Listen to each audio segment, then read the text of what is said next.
Olá, tudo bem? Seja bem-vindo a esse canal. Hoje o nosso assunto também é um tema polêmico, só que não é um tema voltado para a religiosidade. Hoje nós vamos voltar isso para a política, sobre as lateralidades, né, a questão das posições políticas da direita e da esquerda. Só que, claro, nós vamos trazer aqui um aspecto histórico. É, o primeiro momento, né, que houve essa distinção é praticamente é, unanimidade, é unânime que teria acontecido então durante a Revolução Francesa, em 1789, quando eclode o processo revolucionário na França. Né, nós vamos ter várias fases, e dentre uma das fases nós temos a Convenção Nacional, na qual as pessoas, né, com posições políticas, posições de continuidade do processo revolucionário um pouquinho distintas. Então, essas pessoas, elas se espacializaram, né, tomaram determinados espaços. Então, esses espaços e as posições que eles defendiam diante da Convenção Nacional caracterizaram a partir dali as posições de direita e esquerda. Então, na direita nós tínhamos os chamados girondinos e na esquerda nós tínhamos os chamados jacobinos. Além deles, havia também os que estavam no centro, que eram os da planície. Então, os jacobinos à esquerda tomavam um encadeamento mais radical diante do processo revolucionário, queriam mudanças, né, defendiam até mesmo eram parte da pequena burguesia, então defendiam o comércio, a, a, a liberdade, a igualdade, defendiam princípios liberais. Então, o liberalismo já esteve ali à esquerda, e a burguesia já esteve à esquerda. E na direita nós tínhamos então os girondinos que defendiam já posições mais conservadoras, é, como por exemplo o voto censitário, que seria o voto somente para quem tinha uma renda mínima. Então, algo que os jacobinos defendiam um voto universal, todos deviam ter a participação. Né? Então, com isso, a partir dali, a esquerda então teve uma, uma característica, né, mais associada às camadas, a grupos populares, né, e a direita uma posição mais elitista. Isso já, né, ali diante do processo revolucionário. E o centro, ele, a planície, acabava indo, né, de acordo com os seus interesses, mas quando eles estavam mais para a esquerda, eles iam para a esquerda. Quando estavam mais para a direita, eles iam para a direita. Então, eles se adequavam ali ao desenrolar do jogo entre a dita direita e a esquerda. Uh, Passado esse processo, nós vamos então, estamos ali na fase do capitalismo comercial, vamos ao capitalismo industrial, né? Já está ocorrendo, a revolução industrial já passa a ocorrer e, né, nesse caminho então surgem outras relações. As relações são entre o trabalhador, o operário, assalariado, que vende sua força de trabalho, usando um termo marxista. É o Marx que faz, né, uma grande interpretação do capitalismo, do seu desenrolar do capitalismo. Então, ele vai dizer assim que os proprietários dos meios de produção, e existe também ali a classe trabalhadora. Então, são os grupos distintos, a burguesia e o operariado.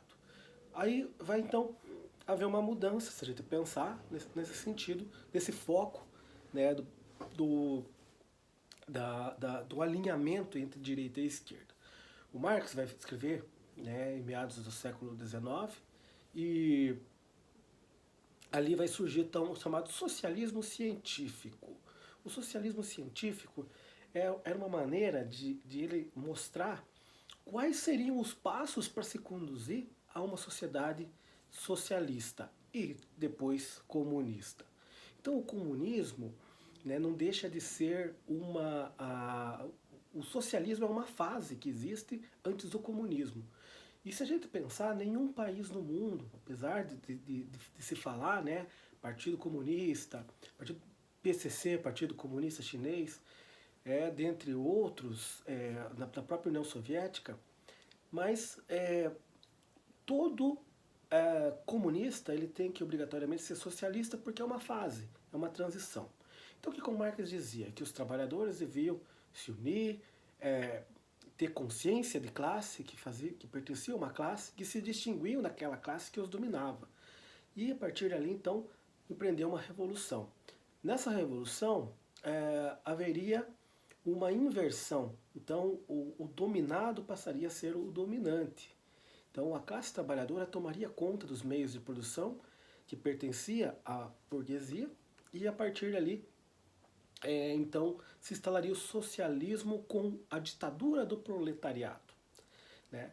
E o comunismo seria uma etapa final onde não haveria o Estado. Então, portanto, a gente pensa dessa maneira, o comunismo nunca foi instaurado, apesar de existirem partidos comunistas, mas a, a etapa que se chegou até então foi o socialismo. Nenhum se encaminhou até o comunismo. Então, a partir ali do século XIX, então começa a se construir e essa ideia se vislumbrar entre os trabalhadores e ocorre uma revolução na Rússia em 1917. A partir dali, então, há um radicalismo. Então nós temos o socialismo soviético lá na Rússia, juntamente com os países, né, que vão integrar a União Soviética, e toda a interpretação é voltada para os revolucionários, o Lenin, posteriormente o Stalin. Então, a interpretação do marxismo, né, do socialismo, era essa. Muitos se decepcionaram depois quando viram as atrocidades que o Stalin, né, principalmente, tinha empreendido lá na União Soviética. E se afastaram de partidos comunistas, partidos, né, que tinham esse princípio. Mas há o quê? Então há uma inversão. Quem passa a ser a extrema esquerda seria, então, voltado para ideias que atendessem, né, ao socialismo e ao comunismo. E nós tínhamos, então, uma direita liberal, que tinha entre ela também uma social-democracia que ela vivia entre o capitalismo, porém com benefícios, né, e uma série de incrementos ao trabalhador que eram ideias oriundas da esquerda. E por outro lado também tínhamos, então, né, a passada ali a Revolução Russa e chegando no período entre guerras, então terminou a Primeira Guerra em 1918, né, a Revolução Russa foi em 1917, e a Segunda Guerra vai se iniciar em 1939. Nesse período, então, vai ali se fortalecer o nazismo e o fascismo. O nazismo, apesar de ter do nome, né, Partido Nacional Socialista dos Trabalhadores, ele não é ele é uma blasfêmia, uma heresia chamá-lo de partido de esquerda. O Hitler o odiava. Adolf Hitler escreveu um livro chamado Minha Luta. Ele execrava e dizia em alto e bom tom, né, o anticomunismo, o antiliberalismo também. Então ali surgiu o quê? Uma extrema-direita, que eram os regimes fascistas, né, e o nazismo, que é um regime fascista, né, com um incremento racista, né, na sua prática. Então, aí nós temos uma extrema esquerda, uma extrema direita e temos também a direita e temos a esquerda e temos os grupos de centro. Então há digamos assim, uma ramificação, né, e até uma mudança. Até se nós vemos a Revolução Francesa, onde os revolucionários radicais eram burgueses liberais, com intuitos liberais, agora esse lado passou-se para a direita e não está mais na esquerda. A esquerda, né, tem outros princípios. Então, hoje a gente vê, né, principalmente aqui no Brasil, chamar a direita chama a esquerda de comunista e a esquerda chama a direita de fascista. Ahn, por mais que até tenha alguns, e existem alguns ingredientes mesmo, não se encaixa. Né? Se a gente for falar da nova direita no Brasil, ela tem princípios, ela não é liberal, mas ela tem princípios liberais na economia, na política, ela deixa muito a desejar. Né? Agora, por um outro lado, nós temos também nessa social-democracia que surgiu ali e ela ficou entre direita e esquerda após a Segunda Guerra Mundial. Segundo o historiador Eric Hobsbawm, houve um acordo entre a esquerda e a direita moderada, né? Extinguiram-se as extremidades e estabeleceram então uma mudança necessária para o capitalismo naquele momento, já que era importante que a restituição da dignidade das pessoas, né, a recuperação econômica dos países, e isso seria feito financiado pelo Estado. Vieram os 30 anos gloriosos do capitalismo, o estado de bem-estar social, que foi, né, o Estado à frente promovendo o pleno emprego, e dando condições para que os trabalhadores pudessem ter dignidade. E ali então se constrói o chamado estado de bem-estar social, que vai entrar em crise na década de 70 com o dito neoliberalismo. Né? Então esse estado parece que ele vai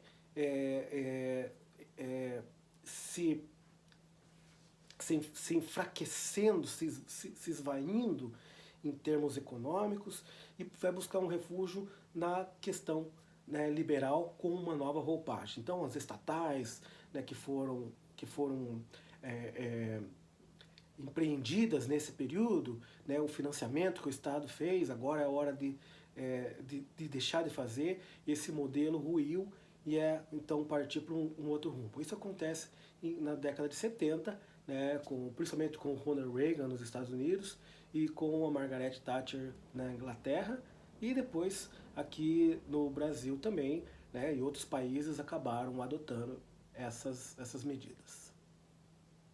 Espero que eu tenha esclarecido, né, essa mobilização histórica. Claro que ainda há, né, hoje nós chamamos de uma nova direita, né, e também a esquerda tem outros rumos, né, há um discurso atual, né, mas para ter um panorama geral e entender essa questão, né, de chamar um de fascista ou um de comunista, né, não tem muito a ver com o que de fato é o fascismo e o comunismo.